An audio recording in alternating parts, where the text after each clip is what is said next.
Okay, chapter 12. And quick reminder, they come from they had heard a scream in the diner, and they run down and they help and comfort, they being Herbie and Violet, help Mrs. Fossil. Boat Hook Man grabs Violet. Herbie stands up for her and tries to help her, but out of the mist comes the Malamander, and Boat Hook Man goes after the Malamander, drops Violet. Mrs. Fossil is carried to the doctor off, and Violet and Herbie run back to the hotel. So here we are in the hotel. Chapter 12, Exotic Erratics. I wonder what that means. Erratic is something that's a little chaotic.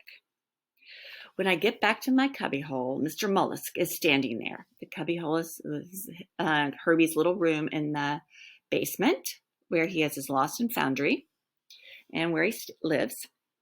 "Where have you?" he begins. Then he notices the too big borrowed coat, my seaweedy trousers, and the fact that my lost and founder's cap is a soggy mess on my head.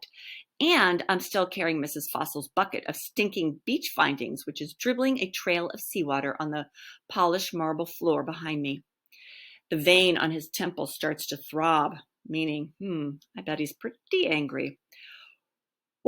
"How and why?" "Have you lost a question, sir?" I say, sliding past him.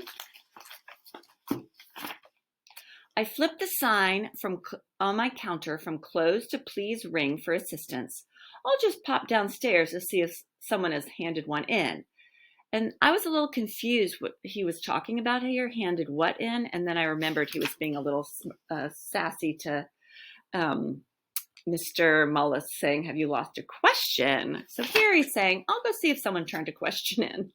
Then I descend to my cellar, leaving the hotel manager spluttering behind me. That means like stammering. Violet has already climbed in through the window and is sitting in my big armchair. "What just happened, Herbie?" she says. I scratch my head. As is often the case in Erie-on-Sea, that's not a question that's easy to answer.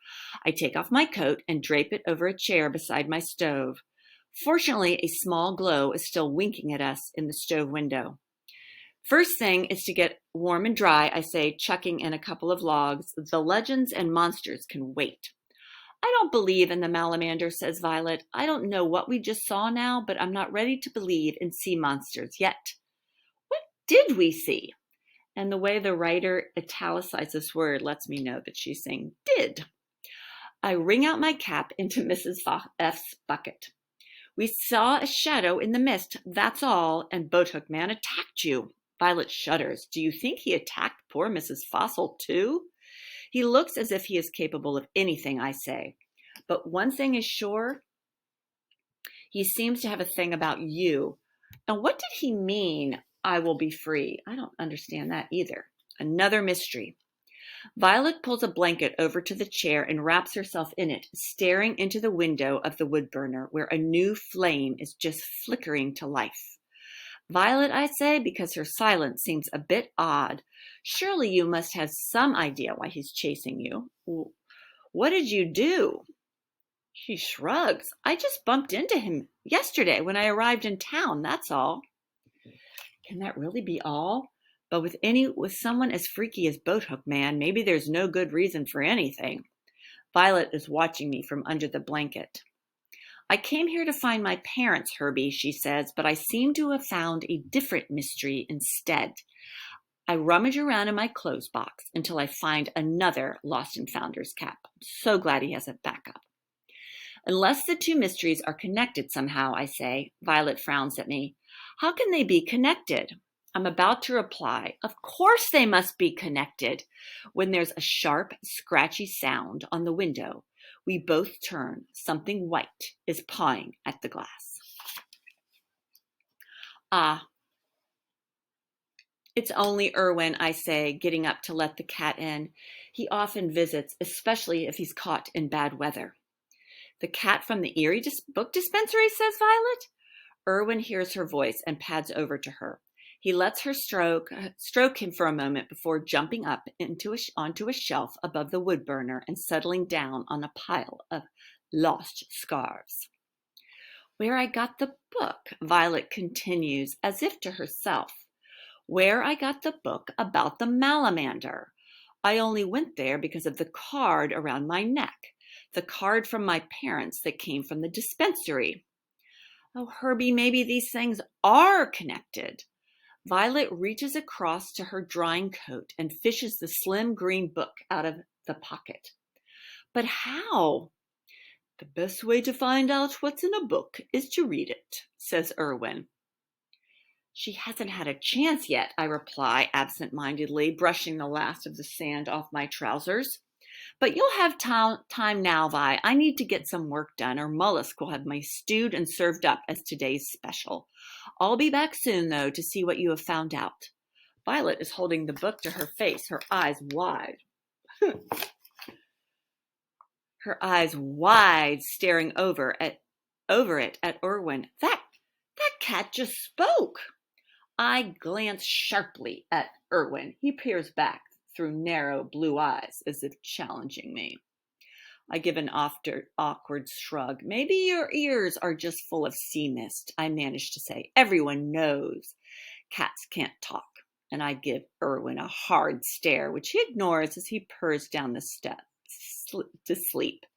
Anyway, now would be a good time to read your book, Vi, I say as I head for the stairs. And when I get back, maybe you'll have some answers. So this whole exchange between Irwin and Herbie is at first, when Irwin talks,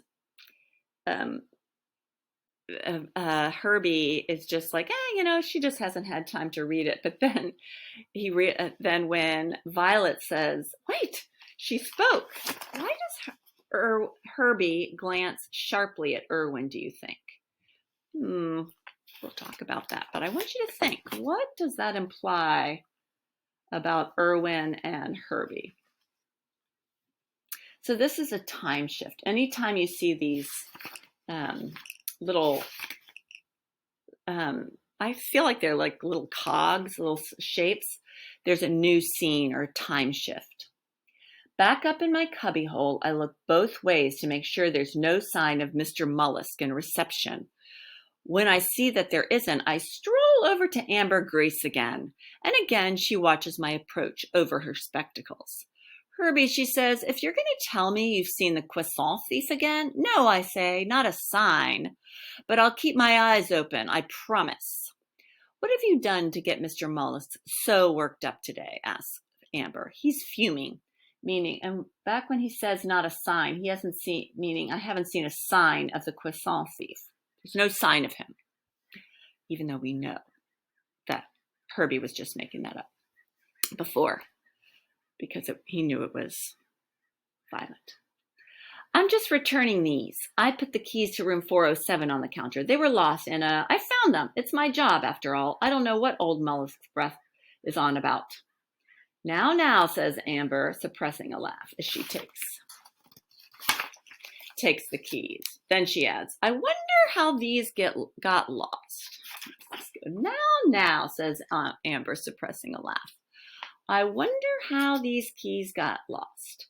I give her one of my most innocent faces. Who knows? Anyway, as part of my official duties as Lost and Founder, I need to look at the booking records, I say, adjusting my cap and trying to look important. I need to trace some guests. I see, Amber raises an eyebrow. Do you know which room they stayed in? Room 407, as it happens, I reply, checking my fingernails. Really? The eyebrow creeps up even higher. What a coincidence. Amber takes a large volume down from a shelf behind her and opens it on the counter. They stayed here 12 years ago, I say. Maybe it would be better if I had a look. Amber stops flicking pages and gives me another over-the-spectacles glance. Then she turns the book around and pushes it over. It takes only a moment to find the entry for Violet's missing parents, marked with a single word, Parma. Violet's dad was Peter Parma, but Violet seems to know nothing at all about her mom, not even her name. Is there some way to find out more? I ask Amber. People don't need to give their shoe size to book a room here, Herbie, she replies. But what about this phone number, I say, tapping a column on the opposite page. We always take a phone number for every booking. This looks like a London number. Why, Amber? It's really vitally important that I use the hotel telephone. Amber Grace puts her hands on her hips. Can you look me in the eye, Herbie, and swear that you're not doing anything else to annoy Mr. Mollusk? I put my hand on my heart. Amber, I swear to you, on my honor as a lost and founder, that I will never, ever pass up the chance to annoy what whiny old wingback that wing. I have to start over on that one. Now, says, oh, whoops, sorry. Amber, I swear to you, on my honor as lost and founder, that I will never, ever pass up the chance to annoy that whiny old wingbag mollusk, and I think you already know that. Amber laughs and points to the old black and brass telephone. Just one call. I'll keep a lookout for the wingbag. I pick up the heavy receiver and dial the number from the booking record. I hear the purr of the phone ring. And then a voice answers, Exotic Erratics, what name, please? I say, because I wasn't exactly expecting an answer, let alone one as strange as this. Oh, good morning, says the voice, sounding slightly more formal now. You're through to the Natural History Museum, Department of Cryptozoology and Exotic Erratics. How may I help you? My name is Herbert Lemon, I say slowly, putting on the posh voice because Natural History Museum. I am the lost and founder at the Grand Nautilus Hotel, and I'm calling because I believe you have lost something, or rather, someone. Who is this? The voice sounds annoyed now. How did you get this number? This would have been 12 years ago, I continue, before they hang up. Did someone in your department go missing? I hear a faint intake of breath on the other side of the line, and then the voice tells me a name. This writer really leaves us on cliffhangers. All right, just a quick recap. So on your sticky note, or on a sticky note, go back and let's jot down.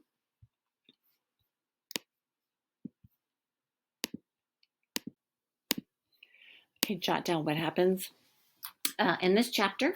So let's see, I have my sticky note ready, and this is a great way to just go back and think about what happens. You finish a chapter, and so Herbie and Violet back at hotel, Grand Nautilus Hotel. I'm just going to call it the G&H. And say Erwin comes, that's the cat, and talks.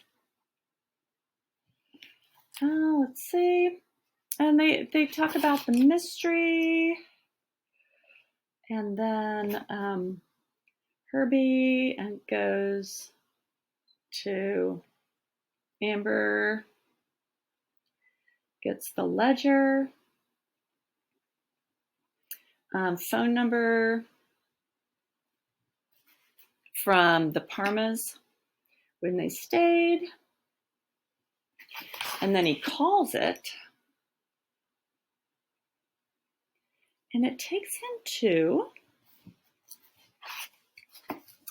the Natural History Museum in London, to the, what was the department? Cryptozoology